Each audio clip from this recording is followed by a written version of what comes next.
Shalom, anak-anak, remaja, pemuda, bapak dan ibu, serta orang tua kami kaum sepuh. Adalah suatu hal yang perlu kita syukuri. Hari ini kita bisa berbakti bersama dengan keluarga masing-masing dalam kebaktian rumah tangga. Dan kita kembali akan membaca dan merenungkan kesaksian firman Tuhan. Pada hari ini kesaksian firman Tuhan akan kita baca dan renungkan dari Ibrani pasalnya yang keempat, ayatnya yang ke-12 sampai ke-15. Ibrani pasalnya yang keempat, ayat 12 sampai 15. Saudara-saudaraku, marilah kita datang kepada Allah, kita memohon pertolongannya, kita berdoa. Bapa Sorgawi, Allah yang kudus, saat ini kami datang bersama dengan seluruh anggota keluarga kami. Kami merindukan sabdamu menyapa kehidupan kami. Kami rindu kembali dibentuk oleh suara kebenaran firman-Mu. Biarlah kiranya saat ini Roh Kudus-Mu menguasai hati dan pikiran kami. Sehingga dalam keterbatasan diri ini kami dituntun untuk memahami kehendak Allah, dan kuasa Roh Kudus itu memberi kekuatan kepada kami. Sehingga apa yang kami kenali dari kebenaran-Mu boleh kami bawa ke dalam kehidupan kami. Kepadamu ya Bapa kami memohon, di dalam nama Tuhan Yesus kami berdoa. Amin. Ibrani pasalnya yang keempat, ayat 12 sampai ayat 15. Begini bunyi kesaksian firman Tuhan. Sebab firman Allah hidup dan kuat dan lebih tajam daripada pedang bermata dua manapun. Ia menusuk amat dalam sampai memisahkan jiwa dan roh, sendi-sendi dan sumsum.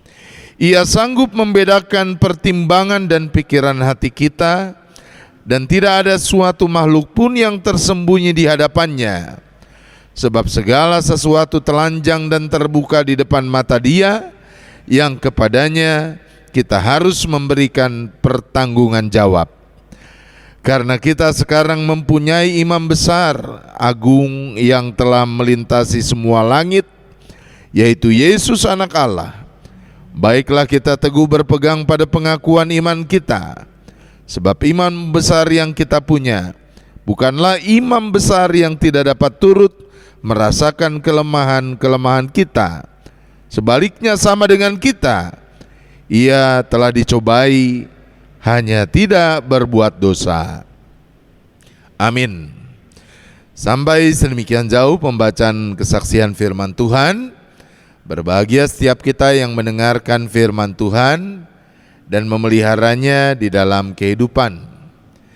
Keluarga-keluarga yang dikasihi oleh Kristus, hidup ini memang adalah pilihan. Mulai dari kita bangun pagi sampai nanti ketika malam kita akan tidur, semuanya diisi dengan banyak sekali pilihan.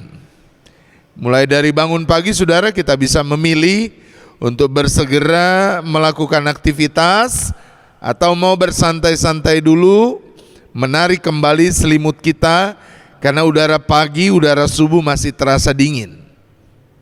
Mana yang mau kita pilih? Saudara, kita berangkat kerja sampai di kantor, kita pun berjumpa dengan pilihan-pilihan. Ada dari kita yang segera dengan penuh tanggung jawab mengerjakan apa yang menjadi job description dari peran di tengah pekerjaannya. Tapi ada yang lebih memilih untuk melihat-lihat handphone dulu, membaca koran dulu, ngobrol dengan teman-teman dulu, mungkin minum kopi dulu, baru mengerjakan tanggung jawabnya. Selalu ada pilihan. Kita makan siang bersama dengan teman kita, rekan kerja kita, kita pun akan mendapati pertanyaan kita mau makan apa, mau makan di mana, itu pun adalah pilihan. Jadi di berbagai sendi kehidupan ini kita berjumpa dengan pilihan-pilihan. Harus memilih dengan baik sehingga kita tidak menemui konsekuensi buruk karena memilih yang salah.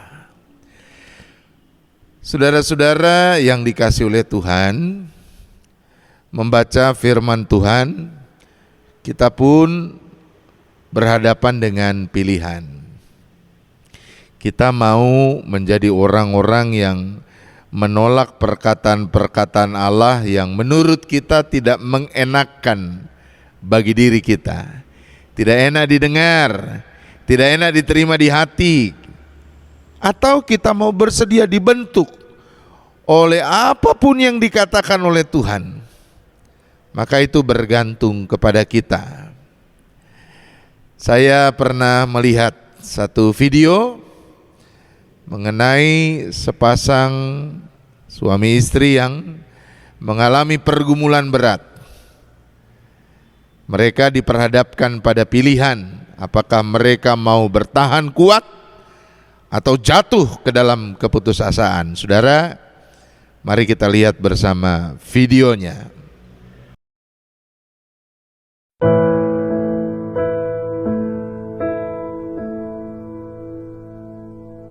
The doctor told me, I'm sorry, but Katie has expired.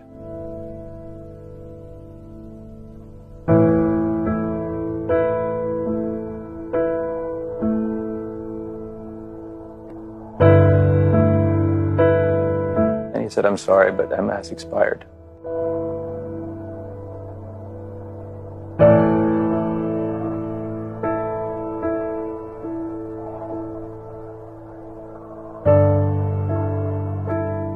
We were definitely, I think, best described as a goofy, fun-loving family.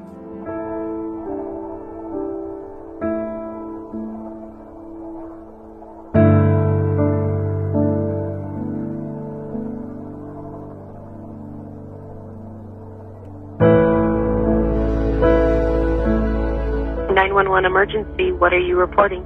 Hi, it's a really bad car accident. We think there's a couple of children stuck in the car.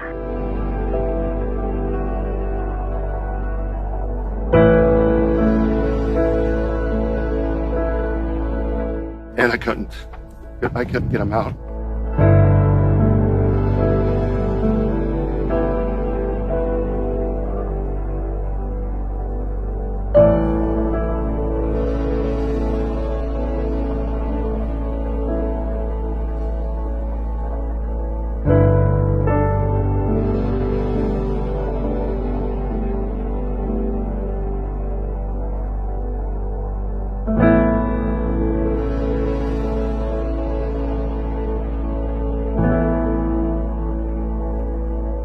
This was 3.5 years ago.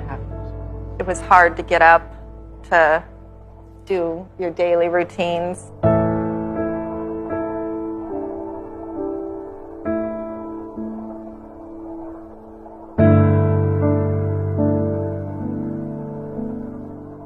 Lori gave birth again to triplets. But not just triplets, 2 girls and a boy.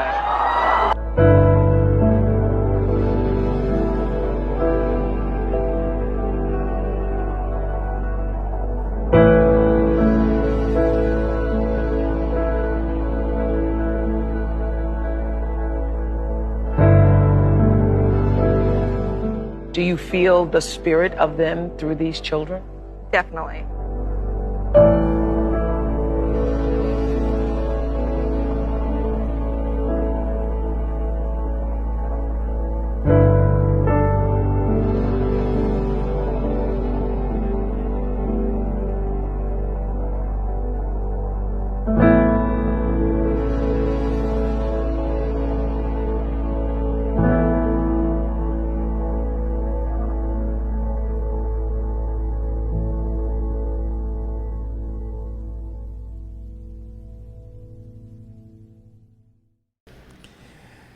Saudara, dari video yang tadi sama-sama kita telah saksikan, kita melihat ada suami istri, Chris dan Lori, bersama dengan 3 orang anaknya, 2 anak perempuan dan 1 orang anak laki-laki.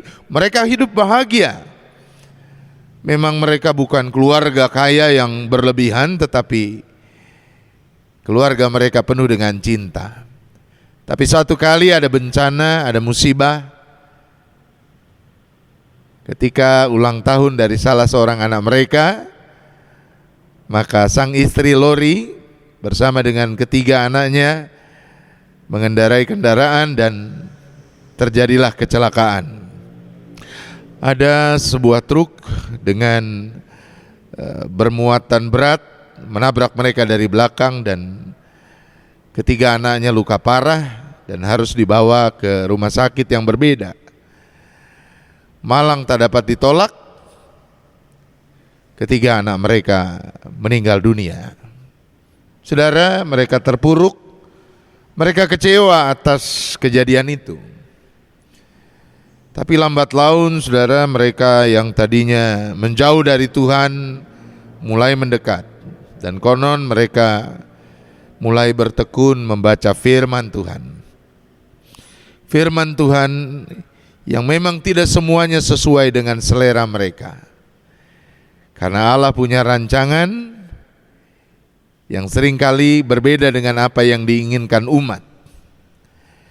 Namun lewat pembacaan firman mereka pun mengerti bahwa rancangan Allah selalu yang terbaik. Karenanya mereka belajar berdamai, mereka belajar menerima apa yang menjadi rancangan Tuhan dalam hidup mereka itu. Lambat laun mereka memulai hidupnya yang baru dengan pengharapan. Dan luar biasa, saudara-saudara, mukjizat terjadi. Lori hamil dan ternyata dia mengandung anak kembar 3 di dalam kandungannya. Dan anak kembar 3 yang dikandungnya itu ternyata 2 orang anak perempuan dan 1 orang anak laki-laki. Persis seperti 3 anaknya yang telah meninggal dalam kecelakaan. Mereka sangat berbahagia. Chris yang sempat sangat terpukul karena ketika kecelakaan terjadi, kecelakaan yang merenggut 3 orang buah hatinya, sedang berada di tempat kerja. Lori yang merasa begitu bersalah karena dialah yang mengendarai mobil yang akhirnya terlibat dalam kecelakaan yang merenggut 3 nyawa anaknya. Dengan mukjizat itu bangkit lagi. 3 anaknya lahir, saudara, dan mereka bersepakat untuk memberi nama anak mereka itu persis seperti nama 3 orang anak mereka yang telah meninggal. Saudara, itulah kebaikan dari sabda Tuhan. Sabda Tuhan yang membuka kepada kita kenyataan bahwa memang rancangan Allah tidak selamanya sesuai dengan apa yang menjadi selera kita, apa yang menjadi keinginan kita. Firman Allah menolong kita bahwa yang terutama adalah kehendak Allah. Kita harus menjadi pribadi-pribadi yang setia, percaya bahwa di dalam Tuhan seberat apapun pergumulan kita, maka akan ada pengharapan yang Allah terbitkan. Semoga pengalaman Chris dan Lori menolong kita juga untuk semakin bertekun dalam firman, sehingga hidup kita dituntun, hidup kita diarahkan, hidup kita dipandu oleh Allah. Dan kalau itu yang terjadi, maka pastilah kebahagiaan yang akan kita jelang. Prosesnya barangkali tidak seperti yang kita inginkan, tapi pada akhirnya kita akan berdecak kagum dan memuji nama Tuhan. Bertekunlah di dalam firman, berilah dirimu untuk selalu punya kesempatan bersaat teduh. Amin. Mari kita berdoa. Bapa kami yang di sorga, kami bersyukur untuk kesaksian firman Tuhan ini. Hari ini kami ingin mengawali ketekunan membaca firman, merenungkannya, menjadi pribadi-pribadi yang punya itikat untuk terus memperjuangkan firman ini. Pandulah hidup kami ya Bapa. Biarlah ketika kami belajar akan firman-Mu, kami menerima. Ketika firman Tuhan menegur, ketika firman mengoreksi hidup kami. Dan pada akhirnya kami berserah ketika firman Tuhan mengarahkan kami kepada apa yang Kau kehendaki. Di dalam nama Tuhan Yesus, kami bersyukur atas petunjuk-Mu pada malam ini. Amin.